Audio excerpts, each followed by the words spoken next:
Salut Chou, bienvenue dans l'info IMO des DDP. Aujourd'hui, comme de coutume, nous retrouvons Maître Célard. Bonjour Antoine, Bonjour Camille. j'espère que vous allez bien.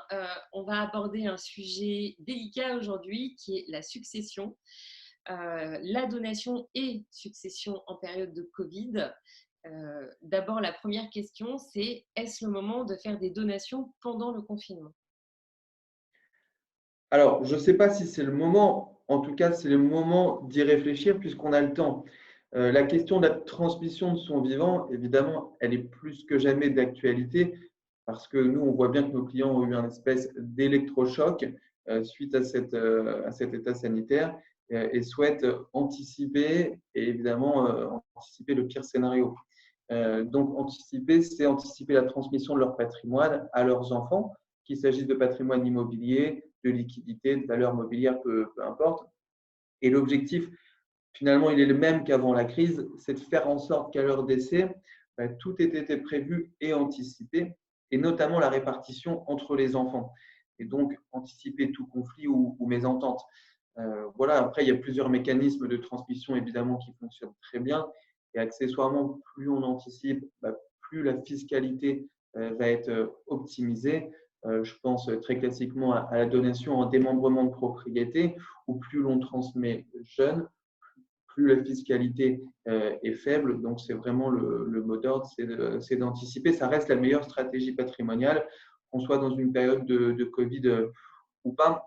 D'autant que les notaires maintenant ont la possibilité de recevoir et de signer les actes, même les donations à distance, sans sortir Très bien. de chez soi. Bon, parfait. Alors, la deuxième question, c'est malheureusement aussi quelque chose qui se présente en ce moment. En cas de décès d'un proche, comment lancer les démarches de l'ouverture de la succession? Alors, pareil, il y a pas de modification. La crise sanitaire actuelle, elle ne modifie pas le process du traitement du dossier. En cas de décès, il faut contacter en gros dans les 15 jours du décès le notaire qui va faire un premier rendez-vous, un point sur le patrimoine du défunt et puis un point évidemment sur les héritiers présomptifs. Puis ensuite, le notaire évidemment accompagne son client pour lui expliquer les différents process durant le traitement de la succession. Très bien. Euh, et l'autre question aussi présente et qui est particulière à cette situation, c'est le délai de paiement des frais de succession peut-il être prorogé sans pénalité? Par exemple, si la vente d'un bien en succession est retardée en raison du confinement. Ça arrive pas mal en ce moment. Bien sûr, ça arrive même beaucoup. En fait, encore plus que d'habitude, en cas de décès, les héritiers ils peuvent être inquiets de ne pas réussir à payer les droits de succession dans le délai de 6 mois à compter du décès, ce qui est une obligation.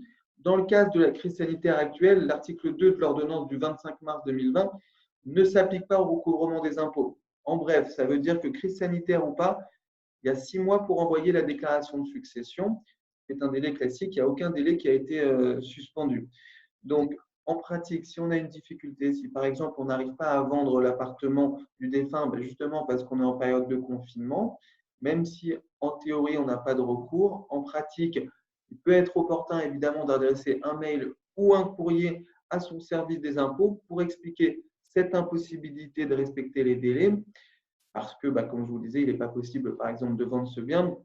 Le plus important, c'est que ça permet de prendre date avec l'administration fiscale et puis le notaire après pourra demander, comme ça se faisait avant la crise sanitaire, une remise des pénalités et intérêts de retard. En fait, c'est du cas par cas. Très bien. Bon, bah écoutez, j'espère qu'on a répondu à quelques-unes de vos interrogations. Si vous voulez plus de précisions, rapprochez-vous de votre notaire. On vous prépare évidemment d'autres vidéos. Merci Antoine et la semaine prochaine en fait. Maintenant, c'est un rendez-vous. Bye bye, Chou.